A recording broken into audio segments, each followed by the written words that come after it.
बहनों की लालची भाभी। करिश्मा, रेशमा और मनीषा 3 बहनें हैं। उनका एक भाई भी है, मयंक। मयंक अपनी बहनों को बहुत प्यार करता है, लेकिन मयंक की पत्नी सविता इस मामले में मयंक से बिल्कुल ही अलग है। वो अपनी ननदों का जितना बुरा कर सकती है उतना बुरा करती ही रहती है और अपनी ननदों पर हुक्म भी चलाती है। करिश्मा, करिश्मा, तुमने अभी तक नाश्ता नहीं बनाया? तुम्हारे भैया को ऑफिस जाने में देर हो रही है।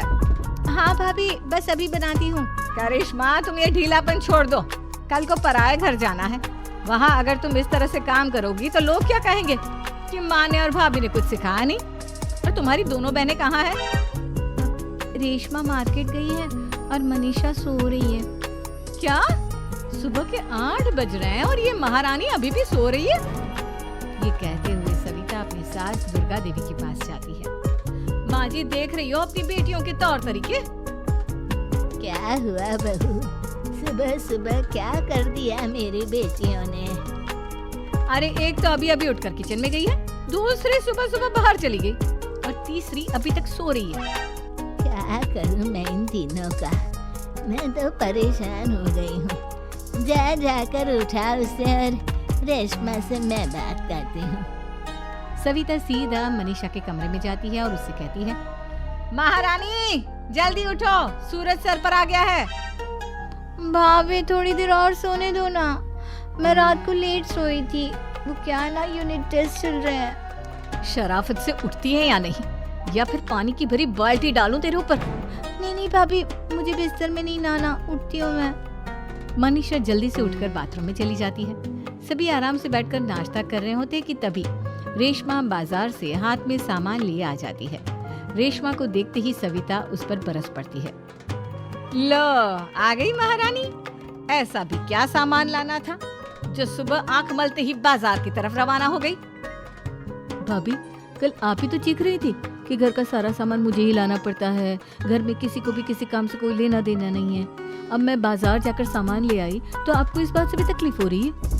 देख रही हो माँ जी, अपनी बेटी की जुबान कैंची से भी तेज चलती है।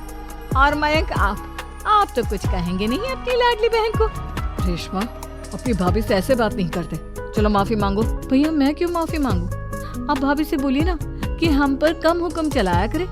हम इस घर की बेटियां हैं और आपकी पत्नी की ननद है, नौकरानी नहीं। लो कर लो बात। इनकी भलाई के लिए कुछ भी बोलो तो इन्हें बुरा लग जाता है। इस घर में यही इज्जत है मेरी। देख लो माँ जी, आपकी बेटी किस लहजे में मुझसे बात कर रही है। सविता वहाँ से चली जाती है। मयंक को बहुत गुस्सा आता है, वो भी वहाँ से चला जाता है। फिर करिश्मा रेशमा को समझाती है, रेशमा, तुम्हें भाभी से माफी मांग लेनी चाहिए थी ना। लेकिन दीदी, मैंने कुछ किया ही नहीं, तो मैं माफी क्यों मांगू? हाँ करिश्मा दीदी, रेशमा दीदी जैसे ही घर में आई भाभी ही उन पर चिल्ला रही थी। हाँ, मैं मानती हूँ कि गलती भाभी की थी। मैं तो इसलिए बोल रही हूँ कि भाभी ने माँ को तो पूरी तरह अपने वश में कर लिया है। वो हमारी बात सुनती ही नहीं। मयंक भैया हमारे लिए हमेशा खड़े रहते हैं, इसलिए उनकी बात का मान तो तुम्हें रखना चाहिए था ना। कोई फायदा नहीं दीदी, कुछ दिनों की बात और है, भाभी उन्हें भी हमारे खिलाफ भड़का देंगी। फिर वो भी माँ की तरह हमारी किसी बात का विश्वास नहीं करेंगे। इसी तरह सविता अपनी तीनों ननदों को किसी न किसी बात पर परेशान करती रहती थी। एक दिन मयंक अपनी तीनों बहनों के लिए गिफ्ट लाया। क्या रेशमा, ये तुम्हारे लिए हार का सेट। रेशमा, तुम्हारे लिए सुंदर सी ड्रेस। और मनीषा, तुम्हें किताबें पसंद है ना, तुम्हारे लिए किताबें लाया हूँ। थैंक यू भैया। थैंक यू भैया। थैंक यू भैया। करिश्मा, तुम्हारा नेकलेस कितना सुंदर है, ये भैया कहाँ से ले आए होंगे? मैंने भैया को 3 दिन पहले फोन पर ये डिजाइन दिखाया था और आज भैया ये ले आए। सविता तो अपनी ननदों के गिफ्ट्स देखकर जल गई और करिश्मा का नेकलेस तो उसे भी बहुत पसंद आया था। अपनी बहनों के लिए कितना अच्छा नेकलेस लेकर आए हैं, मुझे कभी कोई गिफ्ट नहीं दिया। मैं आज ही ये हार चुरा लूं। रात में सविता करिश्मा का हार चुरा लेती है और इसी तरह उसे अपनी ननदों की जो भी चीज अच्छी लगती वो उसे मांगती नहीं, बल्कि रात के अंधेरे में चुरा लेती। इसी तरह दिन बीतते गए और सविता ने मयंक के दिल में भी उसकी बहनों के लिए नफरत पैदा कर दी। एक दिन मयंक ने करिश्मा और रेशमा के लिए रिश्ता देखा और ये बात उसने घर में सबको बताई। माँ, करिश्मा और रेशमा के लिए बहुत अच्छा रिश्ता आया है, वो लोग कल इन्हें देखने आ रहे हैं। आप और सविता मिलकर सारी तैयारी कर लेना।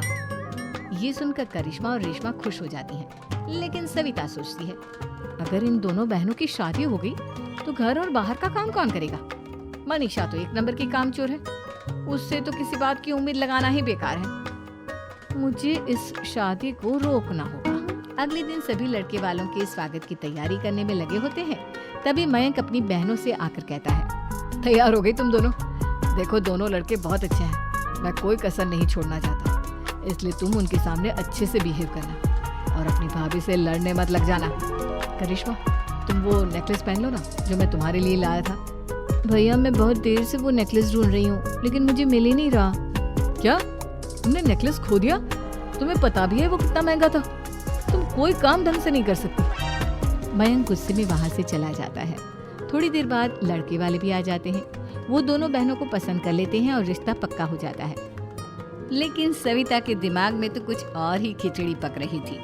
वो पंडित जी के पास करिश्मा की कुंडली लेकर जाती है और उन्हें पैसे देकर करिश्मा की कुंडली बदलवा देती है। जब लड़के वालों के पास करिश्मा की कुंडली जाती है तो वो दुर्गा को फोन करते हैं। बहन जी, हमने करिश्मा की कुंडली अपने पंडित जी को दिखाई थी। आपकी बेटी की कुंडली नहीं बल्कि दोषों का पिटारा है। देखिए, मैं और मेरे पति इन सब बातों में बहुत विश्वास करते हैं, इसलिए हम आपकी बेटी से अपने बेटे की शादी नहीं करा सकते। इस तरह करिश्मा का रिश्ता टूट जाता है और सभी घर वालों को बहुत दुख होता है।